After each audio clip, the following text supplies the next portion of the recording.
You should play Kha'Zix because he is one of the most versatile and consistent junglers in League of Legends. He's always been meta, in high elo, and at least viable in low elo.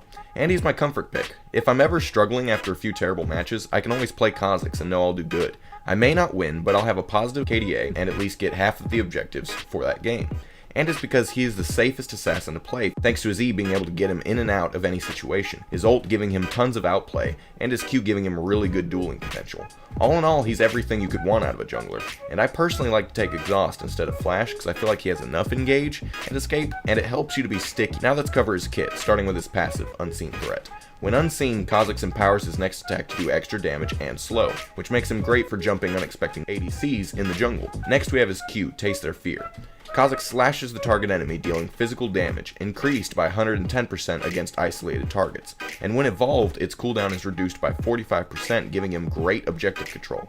Following this, we have his W, Void Spike. Kha'Zix fires a bolt of spikes in the target direction that explodes upon hitting an enemy. Evolved bonus Void Spike now fires 3 clusters in a cone, slowing by 40%. And then we have his E, Leap. Kha'Zix leaps to the target location, and when evolved, it gains extra range and refunds the cooldown on takedowns, making it extremely safe or as a way to get an easy multi-kill. And then finally we have his ultimate, Void Assault, which is the reason you play this champion. You go invisible for 1.25 seconds. When evolved, it gains a third charge and makes it last 2 seconds each, which gives extremely good outplay potential. And each of the evolutions allow you to focus on what you need most, such as damage, poke, escape, or outplay. Next, we're going to cover a little of his history.